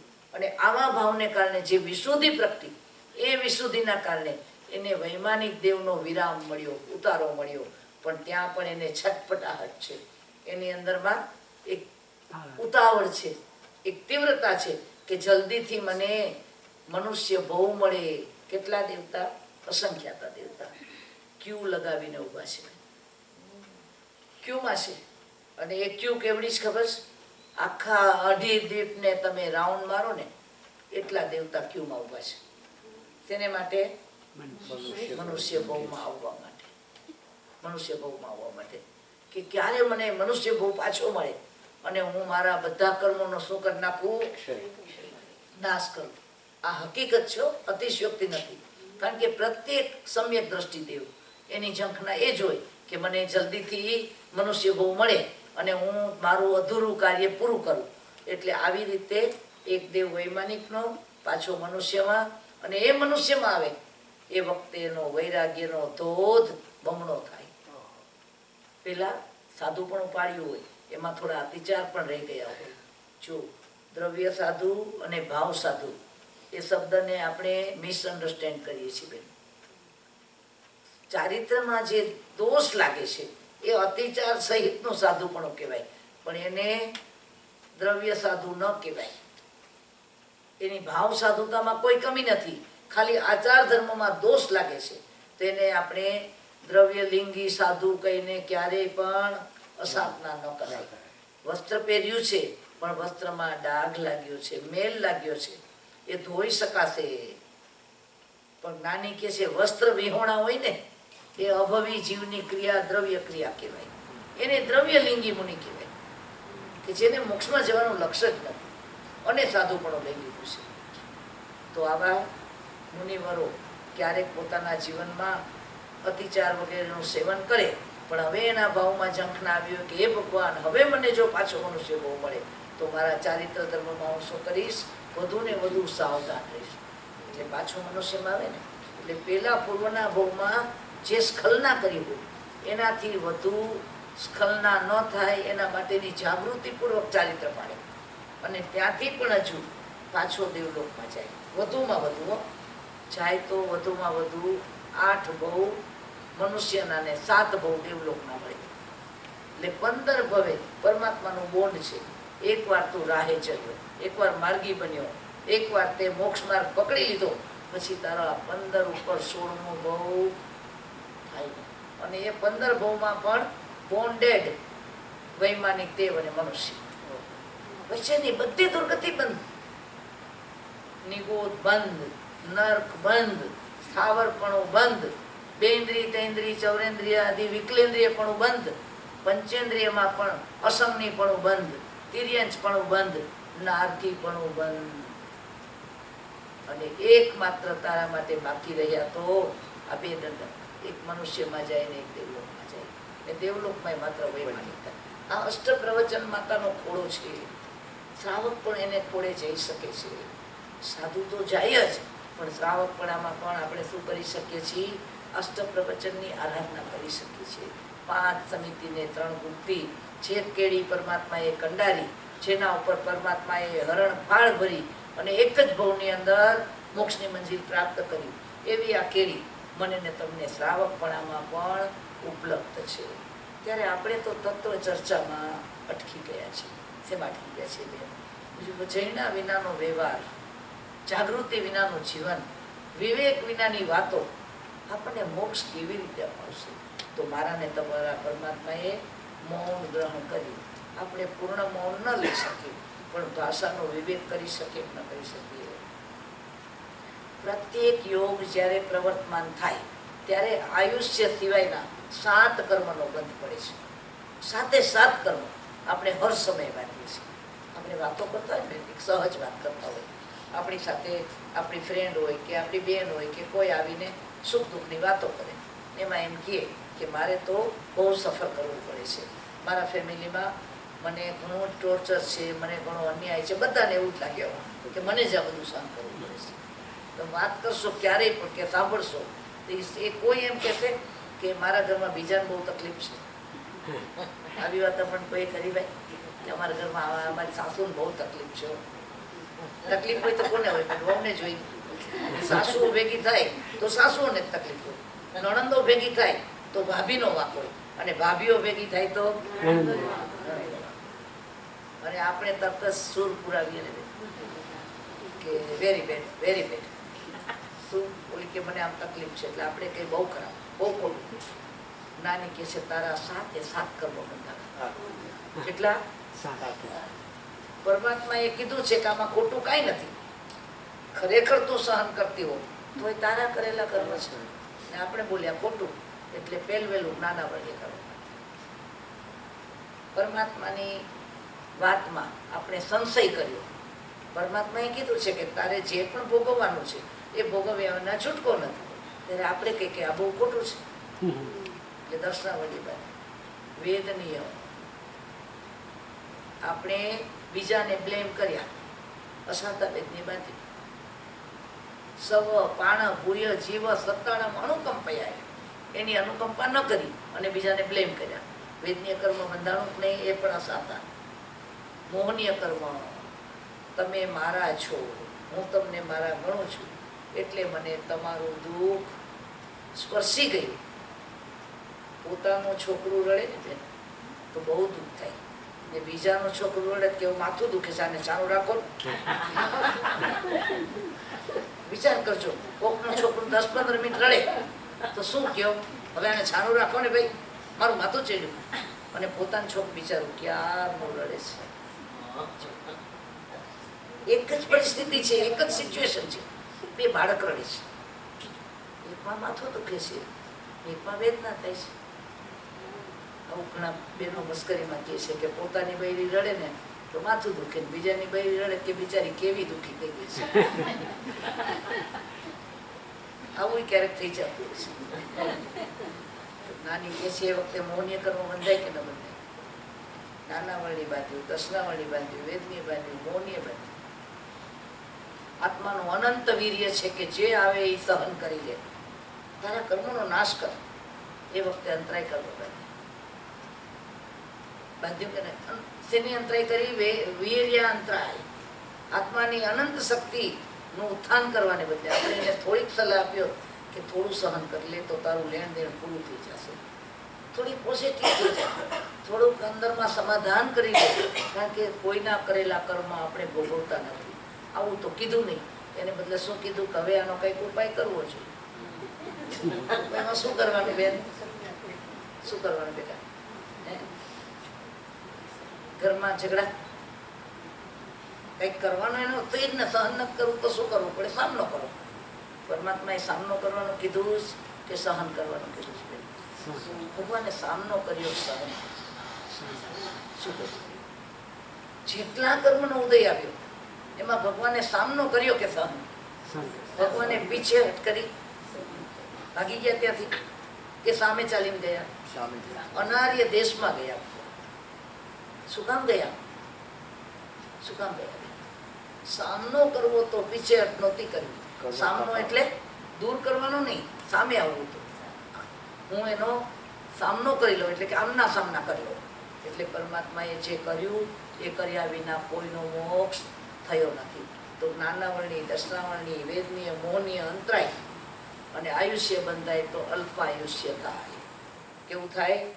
વિતરાગ આજ્ઞાની વિરુદ્ધમાં હિંસક ભાવ, કોઈને ઉશ્કેરવા, કોઈને આડે રસ્તે લઈ જવા, એ બધી ભાવાત્મક હિંસા છે. એના કારણે જે કર્મ બંધાય છે એ કર્મ હંમેશા અશુભ નામ ગોત્ર બંધાવે. શું બંધાવે?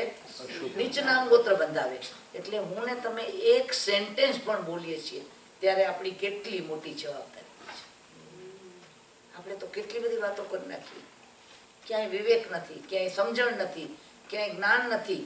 તત્વની ચર્ચાઓમાં ઘણું બધું જ્ઞાન છે, પણ વ્યવહાર જગતમાં આપણને કોઈનો ફોન આવે અને આપણે વાત કરે આપણને કે તને ખબર પડી હમણાં તો આનું આમ ચાલે છે, એટલે આપણે ક્યાં શું છે અંદરથી કેવી ક્યુરિયોસિટી આવી જાય બેસી.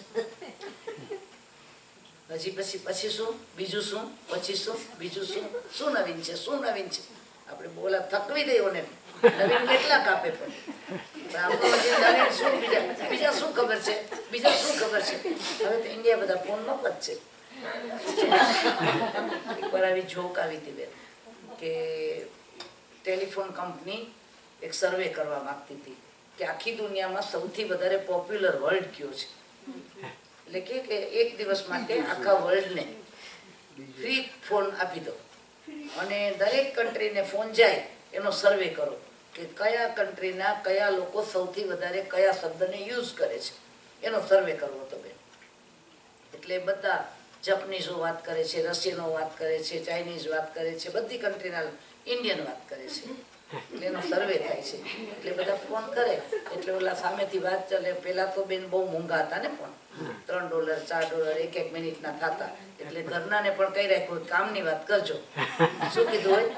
કામની વાત કરજો, નકામી વાત ન કરતા. એટલે જેની સાથે વાત કરવી કે હવે તમારે ઘણો ટાઈમ થઈ ગયો કા ફોન મૂકું તો કે ના ના આજ તો મફત છે. શું બોલ્યા? આજ તો મફત છે. એક માણસ બોલ્યો બેન આજ તો મફત છે, આજ છો મફત છે. તો ઓલા ટેલિફોન કંપનીએ રિસર્ચ કર્યું કે ઇન્ડિયામાં આ મફત શું છે કે આટલું બધું પોપ્યુલર છે. એક ઇન્ડિયન બોલ્યો છે આજ તો ફોન મફત છે, આજ તો ફોન મફત છે. એટલે જ્ઞાની કહે છે કે આ મફત નથી. મને ને તમને જે ભાષા મળી છે ને એ કેટલા કેટલા કેટલા ભવો પછી મળી છે. નિગોદના જીવને જીભ જ નથી. એકેન્દ્રિયમાં આવ્યો તો ખાવાની જીભ, શરીર ખાલી મળ્યું જીભ રૂપે નહીં, શરીર રૂપે મળ્યું. બેન્દ્રીમાં આવ્યો ત્યારે જીભ રૂપે મળી, એ પણ ભાષા રૂપે નથી મળી. 3 ઇન્દ્રિયમાં જીભ છે પણ એને પણ ભાષા નથી. ચૌરેન્દ્રિયમાં પણ જીભ છે, પંચેન્દ્રિયમાં પણ જીભ છે, તિર્યંચોને પણ જીભ છે પણ એ બોલી શકતા નથી. મનુષ્ય બોલે છે. એ સંઘની પંચેન્દ્રિય મનુષ્ય થવામાં, આ જીભ મેળવવામાં, આ ભાષા મેળવવામાં, આ બોલવામાં મેં ને તમે કેટલા જન્મોના કેટલા પુણ્ય પ્રાપ્ત કર્યા, કેટલા પ્રગટ કર્યા છે પુણ્ય, ત્યારે આપણને આ ભાષા મળી. હવે આપણે એનો ઉપયોગ કેવી રીતે કરીએ છીએ? નાની કહે છે ભાષાને તું રત્નોથી પણ વધુ મૂલ્ય આપજે, કારણ કે આ ભાષા અને આ ભાષાનો પ્રયોગ એની અંદરમાં પણ જ્યારે આપણામાં વિવેક પડે તો એક જ ભાષા વડે આપણે કેટલાના જીવનમાં શીતળ પાણી છાંટી શકીએ. અને એનો વિવેક ન હોય તો આગના ભડકા કરી શકીએ ને બેન. આજે મોટા ભાગના સંસારના કલહો જ્યાં પણ સર્જાય છે ત્યાં તમે વિચાર કરજો કે એમાં નિમિત્ત તમારા વ્યવહાર કરતા તમે કદાચ કોઈનું ઓછું કર્યું હશે ને બેન, તો એમ કહેશે કે હું પિયર જાઉં ને તો મારી ભાભી મારું બહુ કરે નહીં, પણ કોઈ દી આડોવડું બોલે નહીં. તમને 2 વસ્તુ પસંદ કરવાની હોય તો તમને કોઈ કડવું બોલતું જાય અને ખૂબ કરે એ ચાલે, કે કશું ભલે ઓછું કરે પણ કશું બોલે નહીં તો ગમે? શું ગમે છે આપણને?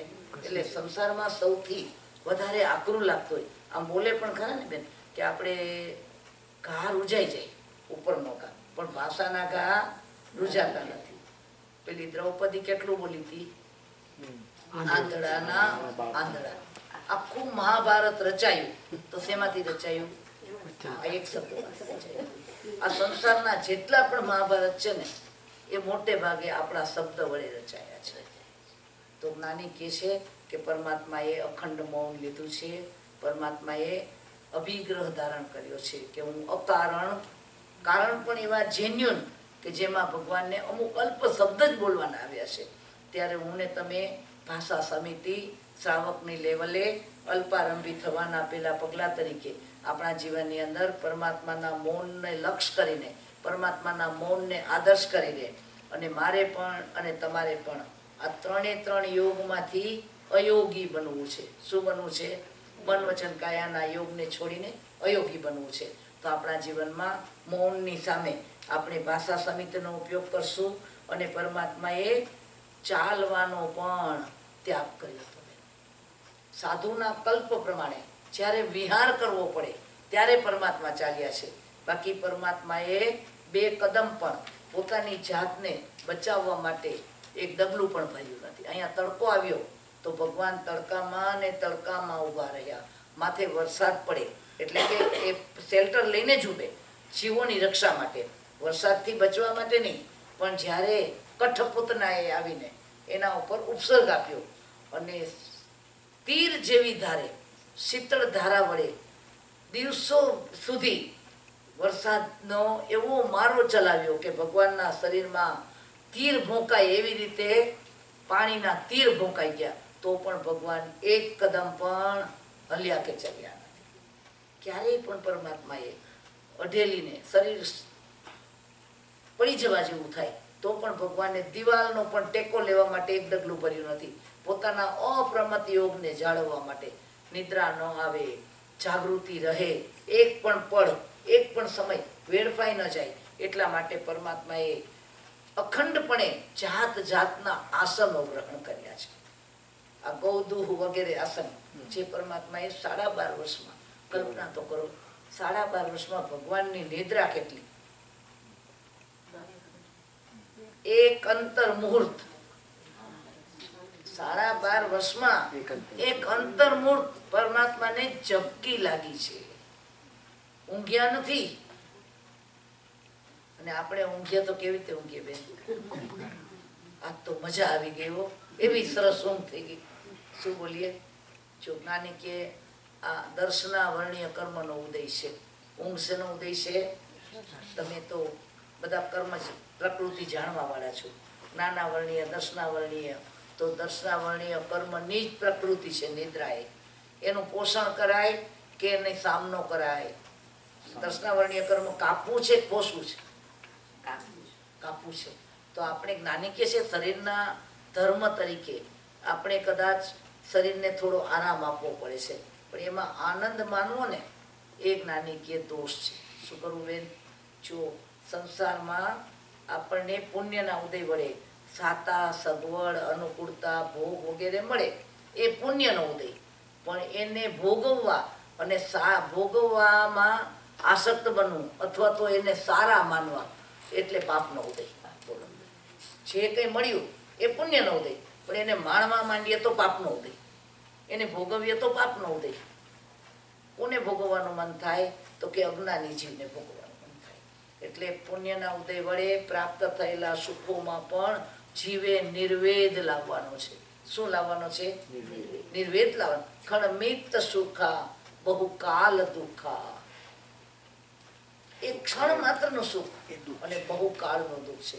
બ્રહ્મદત્ત ચક્રવર્તીએ અલ્પકાળનું મનુષ્ય ભવનું જીવન ચક્રવર્તીની પદવી ભોગવતા ભોગવતા પૂરું કર્યું ને એના એક એક શ્વાસ સામે, મનુષ્ય ભવનો એક શ્વાસ એટલે એટલો અલ્પકાળ, એની સામે એને પલ્યોપમોના પલ્યોપમ, સાતમી નરકની વેદનાનો બંધ પાડ્યો. એક એક શ્વાસનું એવું કયું સુખ હશે, એક શ્વાસમાં કેટલું સુખ એને લઈ લીધું હશે કે જેના કારણે એને પલ્યોપમના પલ્યોપમ, સાતમી નરકમાં રહેવું પડે એવા દુઃખનો પાયો નખાઈ ગયો. બે મુનિરાજ છે, એક પુંડરીક અને બીજા કુંડરીક. એમાં કુંડરીક મુનિવર જે ડગી ગયા હતા. પુંડરીક એના બંધુ છે, એ રાજા છે, અને પુંડરીકે સંયમ લીધો છે, અને સંયમ લીધા પછી એ સંયમ પાડતા પાડતા થાકી ગયા થોડા વખતમાં, અને શરીરમાં થોડી વેદના આવી. એના કારણે એનો બંધુ પુંડરીક જે રાજા છે એણે ગુરુ ભગવંતને વિનંતી કરી કે આપનો શિષ્ય મારો બંધુ પુંડરીક રોગ વડે પીડાય છે, તો મને એની સેવાનો લાભ આપો, ચાતુર્માસનો લાભ આપો, તો હું એની વૈદ્ય વડે નિર્દોષ ઉપચાર વડે એમની વયાવચ કરું. ગુરુ ભગવંતને આજ્ઞા મળી અને આ પુંડરીક રાજા એટલે સગા બંધુના રાજ્યમાં આવી અને વયાવચ લે છે. વૈદ્યની સેવા વડે એનું આરોગ્ય પણ પાછું આવી ગયું, પણ આટલા વખતમાં એનો પ્રમાદ પોસાઈ ગયો. એટલે રોગના કારણે એમને કશું પણ કષ્ટમય જીવન જીવ્યા નહીં. તપ વગેરે છોડ્યું, સ્વાધ્યાય વગેરે છોડ્યા, અને માત્ર શરીરને અનુકૂળ એવી ભોગ્ય સામગ્રીનો ઉપયોગ કર્યો. પરિણામે પ્રમાદવશ એના જીવનની અંદર શિથિલતા આવી ગઈ. સાધુપણું શિથિલ રીતે પાડે છે. એ વખતે એના બંધુ પુંડરીકને ખબર પડે છે કે આટલા વર્ષના ચારિત્રવાળો મારો બંધુ આટલા વર્ષ સુધી ચારિત્ર પાડ્યું ને હવે મારો બંધુ પ્રમાદમાં પડી ગયો છે. એટલે જઈને નમ્ર ભાવે વિનંતી કરે છે કે અરે બંધુ, તમે માર્ગ ચૂક્યા છો, પાછા સંયમના માર્ગે ચાલવા માંડો. હવે આપનું આરોગ્ય પ્રાપ્ત થઈ ગયું છે, હવે સંયમના માર્ગે પ્રસ્થાન કરો. ત્યારે કહે છે કે તારે રાજા થઈને ભોગ વૈભવની વચ્ચે, ભોગ વિલાસની વચ્ચે મને સંયમ પાડવાનો ઉપદેશ આપવો બહુ સહેલો છે. સાધુપણું પાડી જો તો તને ખબર પડે. પુંડરીક કહે છે કે મારી કાયરતા છે એટલે તો મેં સંયમ લીધો નથી, પણ આપ તો સુરવીર છો, આપ તો ધન્ય ભાગી છો, આટલા વર્ષનું ચારિત્ર છે, ફરી સંયમના માર્ગમાં આપ તત્પર થઈ જાઓ. ત્યારે પુંડરીકની સામે કુંડરીક એકદમ ઉગ્ર થઈને કહે છે કે તને ધર્મની એટલી બધી પરવા હોય તો લે મારો ઓઘો ને લે મારો પાત્ર, તું સાધુ બની જા, હું રાજા બની જાઉં. સમાજની અંદર અપ્રતિષ્ઠા થાય છે, પોતાનો બંધુ ચારિત્ર નથી પાડતો એટલે. બંને બંધુ એકદમ દેખાવમાં સરખા છે, બિલકુલ જોડિયા. તો કે છે કે ભલે મુનિરાજ, આપની ઈચ્છા છે ને, લાવો ઓઘો ને એ મને આપો, આપ રાજ્ય સિંહાસન ઉપર જાઓ. અને કુંડરીક તૈયાર થઈ જાય છે, અને કુંડરીક રાજ સિંહાસન ઉપર જાય છે, ને પુંડરીક જેને બિલકુલ તૈયારી નથી તો પણ ધર્મની લાજ રાખવા માટે, કોઈને ખબર નથી કે પાત્ર બદલાઈ ગયા, અને કુંડરીક રાજ સિંહાસન ઉપર આવે છે. આટલા વર્ષના સંયમ પછી પ્રમાદના કારણે, મોહાસક્ત દશાને કારણે માત્ર 2.5 દિવસનું આયુષ્ય ભોગવે છે. 2.5 દિવસમાં તીવ્ર ભોગ વાસના, તીવ્ર ઝંખના અને તીવ્ર આસક્તિ એના વડે એટલું તો ભોજન કરે છે, એટલા ભોગની આસક્તિ કરે છે કે એને રોગ થઈ જાય છે. 2.5 દિવસમાં એવો શરીરમાં રોગ વ્યાપ્ત થઈ જાય છે, ત્યાં ને ત્યાં મૃત્યુ થાય છે ને 7મી નરકનો મહેમાન બને છે. ક્યાં જાય છે? આ પરમાત્મા મહાવીર સ્વામીએ આપેલું દ્રષ્ટાંત છે, કથા નથી, વાર્તા નથી, આગમની વાર્તા છે, આગમની વાત છે કે 2.5 દિવસમાં એને શું ભોગવી નાખ્યું, શું ભોગવ્યું હશે? પણ ગાઢ આસક્તિ, ગાઢ આસક્તિ. નાની કે છે નિર્વેદ લાવો, નિર્વેદ લાવો. આવા અનંત સંસારમાં વૃદ્ધિ કરાવનારા એવા આ કામ ભોગો તરફ મારે ને તમારે દ્રષ્ટિ તો બદલવી જોઈએ કે ના બદલવી જોઈએ?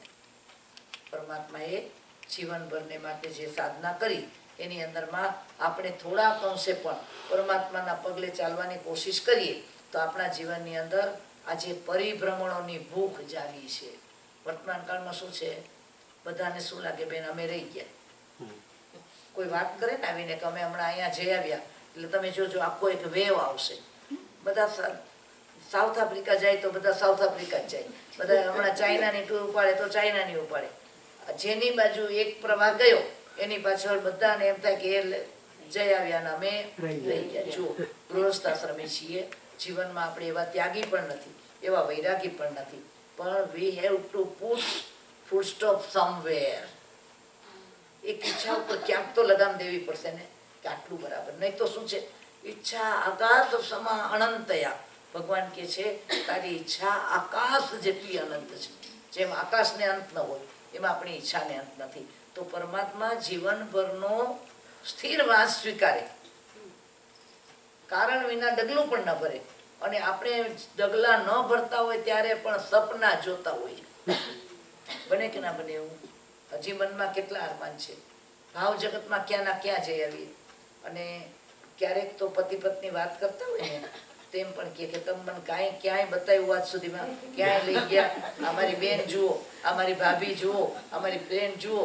આવું ચાલે કે ના ચાલે? બધી વાતમાં શું કે તમે મને કાંઈ કરાવ્યું નથી. બરાબર ને? જો વિચાર કરજો. એટલે અશાંતિ કેટલી છે, અસંતોષ કેટલો છે, મનની અંદર ઉચાટ કેટલો છે. નાની કે છે કે થાય તો સારું, પણ ન થાય તો વધુ સારું. હવે શું બોલવાનું? જવાય તો સારું, પણ ન જવાય તો મળે તો સંયમની વૃદ્ધિ, ન મળે તો તપની વૃદ્ધિ. મુનિ ભગવાન તો ગોચરીએ નીકળે ને ત્યારે શું ભાવ કરે? પાત્રમાં કશુંક ભોજન મળશે તો સંયમ પાળશું, એટલે કે શરીર ચાલશે, સંયમ આરાધનામાં કામ લાગશે. નહીં મળે તો તપની વૃદ્ધિ. આજ ખાવાનું નહીં મળે તો તપ થઈ જશે. આપણને કોઈ દી એવું લાગે કે મારી ઈચ્છા પૂરી થઈ તો પાપની વૃદ્ધિ, અને ઈચ્છા અધૂરી રહી તો તપની વૃદ્ધિ? આવું લાગે કોઈ દી? ભાષા બદલવી પડશે કે નહીં બદલવી પડે? ભાષા ક્યારે બદલાય? ભાવ બદલાય તો ભાષા બદલાય. તો જ્ઞાની કે છે માન્યતામાં બેસાડી થોડો નિર્વેદ લાવીએ કે જે ચલણી નાણું શું કરે બેન? ચાલ્યા જ કરે, ચાલ્યા જ કરે. સાચો કોઈ ન હોય એ ક્યાંય સ્થિર રહે? આપણે પરમાત્માની પૂજાની થાળીમાં મૂક્યો ને, આરતીની થાળી, તો એ ચાલ્યા કરે. કારણ કે ચલણી નાણું બધા સ્વીકારે, પણ એમાં ખોટું નાણું હોય તો ત્યાં ત્યાં પડ્યું રહે. જ્ઞાની કે તું ચલણી નાણું થાયશ ને તો ચાલ્યા જ કરીશ, ચાલ્યા જ કરીશ. જગતના ચલણ સાથે ચાલનારો જૈન ના હોય. તો કે છે જૈન જગતથી જુદો હોય છે, એને મહાવીરના માર્ગે ચાલવું છે. એટલે પરમાત્માએ જ્યારે ચાલવાનો ત્યાગ કર્યો એ વખતે એને વિહાર વખતે પણ જૈનાપૂર્વક ઈરિયા સમિતિ સહિત ચાલવાનું કર્યું. શું કર્યું? પરમાત્મા ચાલે તો કેવી રીતે ચાલે બેન? આપણે સવારે વોક લઈએ તો કેવી રીતે લઈએ?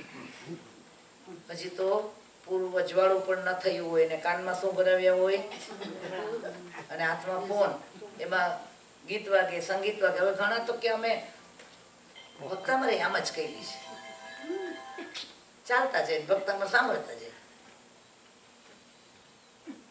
સરસ વાત છે ને બેન? વિચાર કરજો આપણો ઉપયોગ ક્યાં છે બેન? જમીન ઉપર જોયું ક્યારેક કે આપણે કેવા દોડી રહ્યા છે, પગમાં શૂઝ પહેર્યા છે અને દોડવાની ધૂનમાં નીચે તો નજર જ જાતી નથી. તો જ્ઞાની કહે છે ભગવાન ચાલવાના પ્રત્યાખ્યાન લે તો આપણે જૈણાપૂર્વક ચાલવાનો વિવેક તો કરીએ, આપણો ઉપયોગ તો એની અંદર રાખીએ, અને ત્યાર પછી આગળ વધીને પરમાત્મા મને ને તમને કહે છે કે જીવનની અંદર અનાદિ અનંત ભૂતકાળ થયા, તે જેટલું પણ પરિભ્રમણ કર્યું એમાં તારું સાર્થક ચાલવાનું કેટલું, એનો એક હું ને તમે આખી જિંદગી ચાલીએ છીએ બેન. એમાં રોજ સવારે ગાડી કાઢી તો જોબ માટે કાઢી બેન, 8 કલાકનો જોબ, 8 કલાકની ઊંઘ, 100 વર્ષનું આયુષ્ય માનો કે હોય તો પણ એમાંથી 8 કલાકના હિસાબે 33 વર્ષ ગયા. 33 વર્ષ જોબમાં ગયા, વર્કમાં ગયા, 33 વર્ષ ઊંઘમાં ગયા, 6-7 વર્ષ ગયા, હવે જે 33 રહ્યા એમાંથી રોજના 2 કલાક તો આપણા પોતાના નિત્યક્રમ માટે હોય ને, ખાવું પીવું રાંધવું નાવું ધોવું, તો બીજા કેટલા વર્ષ કાઢી નાખવાના. હવે બાકી રહ્યા એ ક્વોલિટી ટાઈમ છે કે ક્વોન્ટિટી ટાઈમ? હવે આ જિંદગીમાં શું કરવાનું? તો કે અમે નાના હતા ત્યારે જવાબદારી બહુ હતી, ફર્યા ફર્યા નથી, ક્યાંય ગયા આવ્યા નથી, કશું માણ્યું નથી. હવે અમારા છોકરાઓ અમે એમ કે છે કે હવે મમ્મી પપ્પા તમે એન્જોય કરો, એટલે હવે અમે એન્જોય કરીએ છીએ. આ બધું મનની અંદર 40 કલાક ચાલે અને જવું છે મોક્ષમાં. કારણ કે અલ્પારંભિતા, અનારંભી તો થવાની વાર છે, પણ શું કર? અલ્પારંભી. પરમાત્મા જિંદગીનો જવાબદારીનો કાળ પૂરો થયો, હવે હું થોડો નિવૃત્ત થયો છું. હવે મારે કાલે વાત કરી હતી ને આપણે કે જે ના આવે સંગાથે, અહીંનું છે તે અહીંયા રહેવાનું, આ બધું જે મેં ગાયું છે, ગોખ્યું છે, કૂટ્યું છે, એ બધાનો અમલ કરવાનો અવસર છે. પહેલાના વખતમાં એવું કહેતા બેન કે શોભતું કરાય, સાંપડતું ન કરાય. મોટી ઉંમરે સાંપડે ને એટલે કે મળે, એટલે પેલા હીલવાળા ચપ્પલ નતા પહેરી શેકા, હવે મળે પહેરાય. હવે તો ની બદલવાના વાળા આવ્યા. એટલે નાની કે શોભતું કરાય, સાંપડતું ના કરાય, જે મળે એ ના કરાય, શોભતું હોય તો કરાય. એમ કઈ ઉંમરે શું શોભે આપણને? પેલા જેવી ઉંમર મોટી થાય ને એટલે બધા એક જ સલાહ આપતા કે હવે બધું કરી લીધું છે તમે, હવે શું કરો? આપણા આત્માનું કરીએ. આવી જ વાતો કરતા મોટા થતા ત્યારે. હવે આપણે ભેગા થાય તો શેની વાતો કરીએ? હવે રિટાયર્ડ થયા છીએ, હવે આપણે શાંતિ છે, હવે આપણી બધી જવાબદારી પૂરી થઈ ગઈ છે, હવે એન્જોય કરો. એન્જોય કરતા કરતા મરશું, બરાબર ને? સમાધિમાં મરવું જ કે સાતામાં મરવું છે? સમજણમાં મરવું જ કે સગવડમાં મરવું છે? સમાધિમાં મરવું જ કે સાતામાં મરવું છે? સમાધિમાં મરવું છે. તો સમાધિમાં હોઈએ ને મરણ આવે તો સમાધિમાં મરાય, બરાબર ને? તો આપણે સમાધિમાં રહેવું છે કે અસમાધિમાં જવું છે? સમાધિ ક્યાંથી પ્રગટે? આરંભ સમારંભમાં પ્રગટે કે અનારંભમાં પ્રગટે? કઈક અંશે જીવનને આપણે વળાંક આપવો છે. પરમાત્માએ અચેલક મહાવીર, છેલ્લું દેવ દૃશ્ય વસ્ત્ર પણ છોડી દીધું. અને આપણે ક્લોઝેટમાં કેટલા કપડા,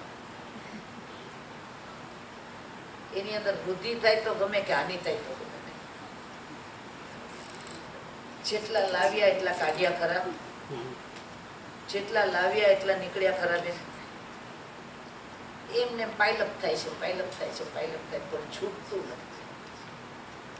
કીડી થઈને અંદર આટા મારે ઘણી વાર બેન.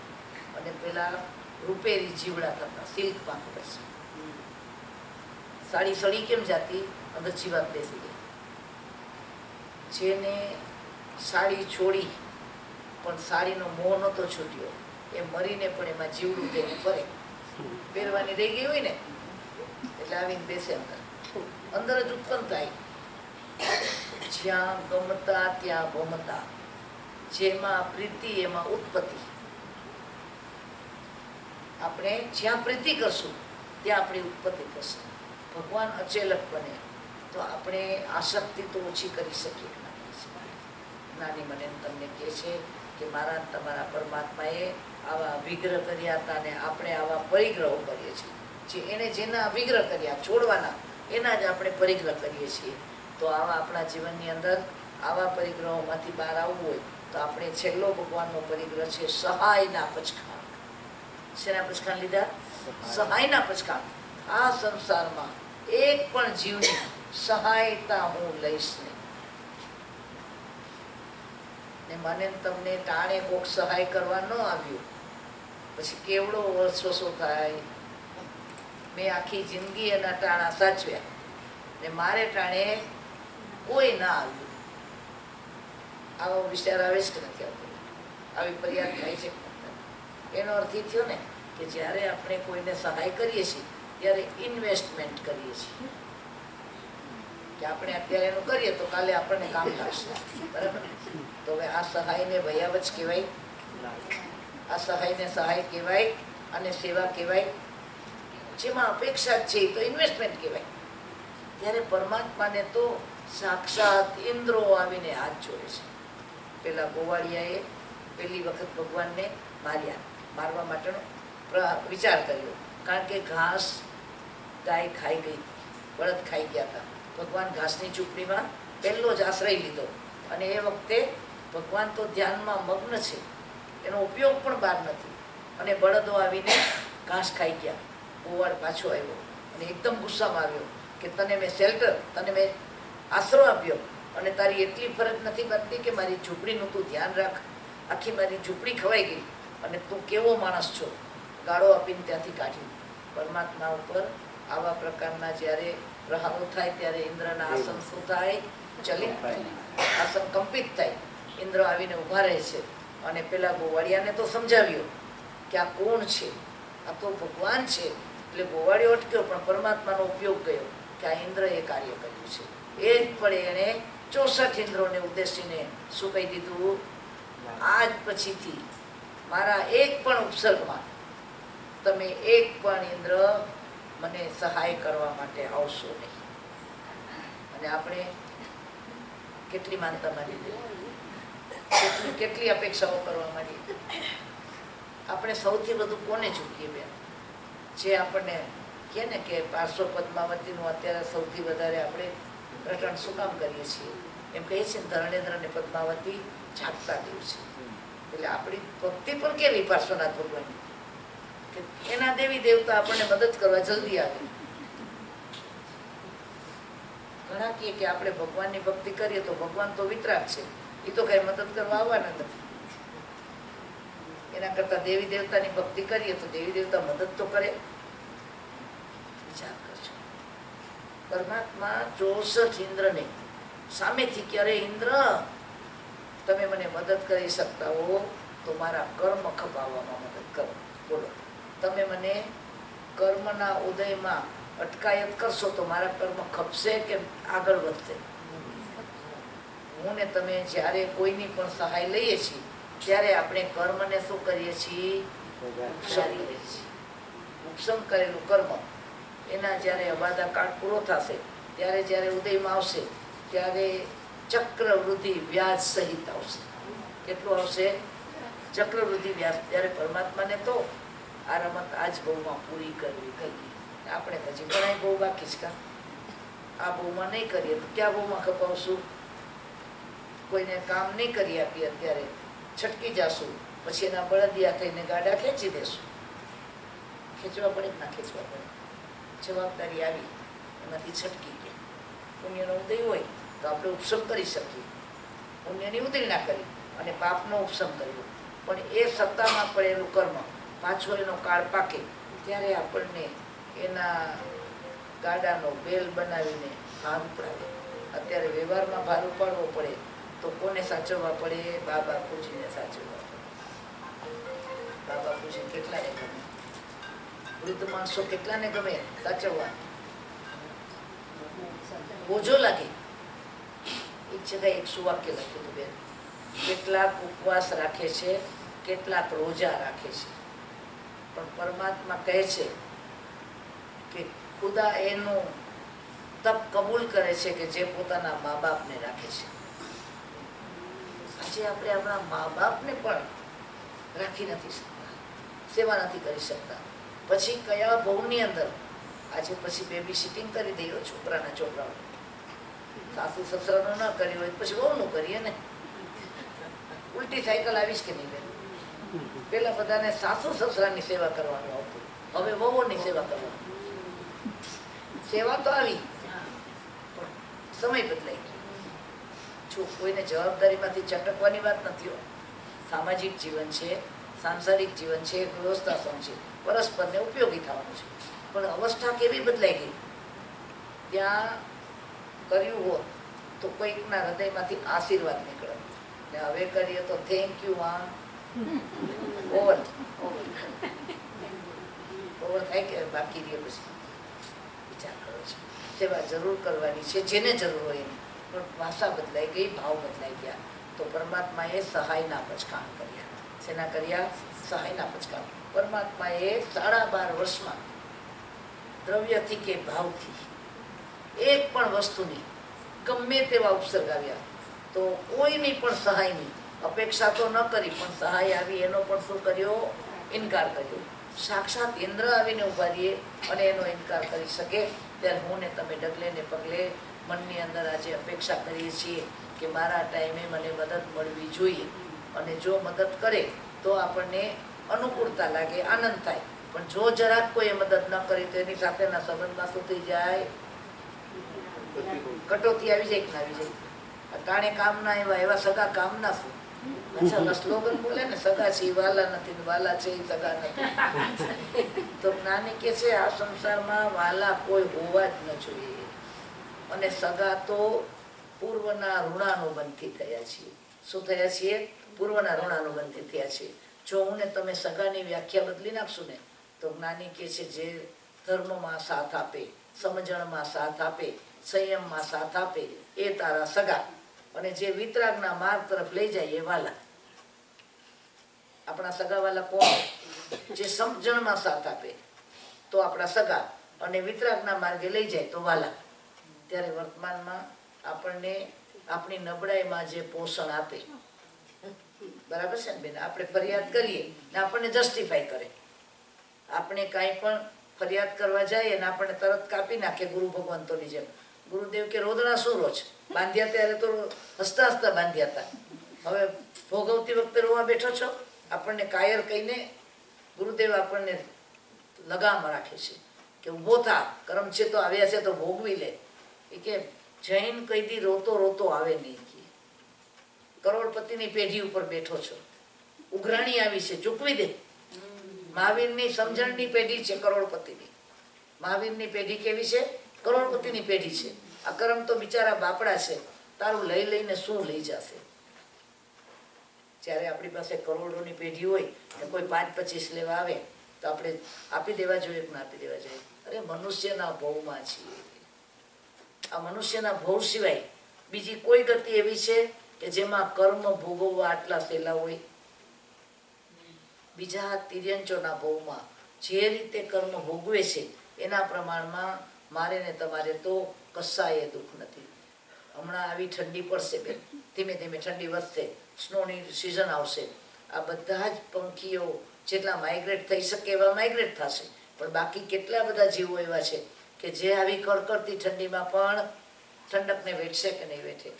તો મને ને તમને ઠંડી લાગે તો ઘરમાં કેટલી લાગે બેન? પણ આપણું તો ટેમ્પરેચર રોજ આપણે વધારતા જશું. નાની કે છે થોડોક પણ કર્મનો સ્વીકાર કરીને થોડીક શરીરને ટેવ પાડી દે છે. ગુરુ ભગવાન તો જ્યાં ઉપાશ્રયોમાં છે બેન, યુપીમાં પણ છે, આપણે ભારતમાં પણ એવા કેટલા ઠંડા પ્રદેશો છે ને બેન, કલકત્તા વગેરે, ત્યાં એના કોઈના ઉપાશ્રયમાં હીટિંગ છે? આપણા જેવા કમ્ફર્ટર છે? આપણી જેવી સાધન સામગ્રીથી સજ્જ બધા ઉપાસરા નથી. એમાંય કચ્છમાં જાઓ કે મારવાડમાં જાઓ, ઉપાશ્રયોની હાલત જુઓ ને, તેની અંદરમાં કોઈ સુવિધા ન હોય, પણ એક એક પ્રસન્ન ચિત્તે એક એક ચાતુર્માસો થાય છે. આખા શિયાળાઓ નીકળે છે અને છતાં પણ એના ચહેરા સદાને માટે પ્રસન્ન ચિત્ત હોય છે. તમે ઉપાશ્રયમાં જાઓ અને કોઈ સાધુ ભગવંતોને તમે રોદણા રોતા જોયા બેન? ક્યાંથી બળ આવે છે? સમજણમાંથી આવે છે, નિર્વેદમાંથી આવે છે.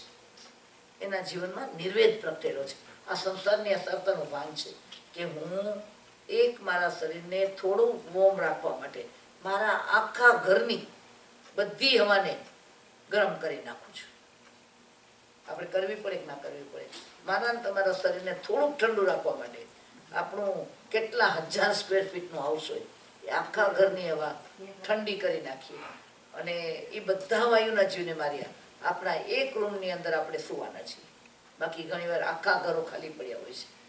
તો જ્ઞાની કહે છે કે તને તારી જાત ઉપર થોડોક પણ સંયમ હોય તો તારા જીવનની અંદર એટલો વિચાર તો આવવો જોઈએ કે ભલે મારાથી સહન નથી થતું પણ આ જે કરું છું એ છોડવા યોગ્ય છે, કરવા યોગ્ય નથી, એને જસ્ટિફાઈ ન કરાય. જ્ઞાની કહે છે પાપનું ઉપરાણું કદી લેવું નહીં. જેણે પાપનું ઉપરાણું લીધું, પાપને જસ્ટિફાઈ કર્યું, એનું પાપ નિકાચિત બની જાય. શું બની જાય? પાપની આલોચના હોય, અનુમોદના ન હોય.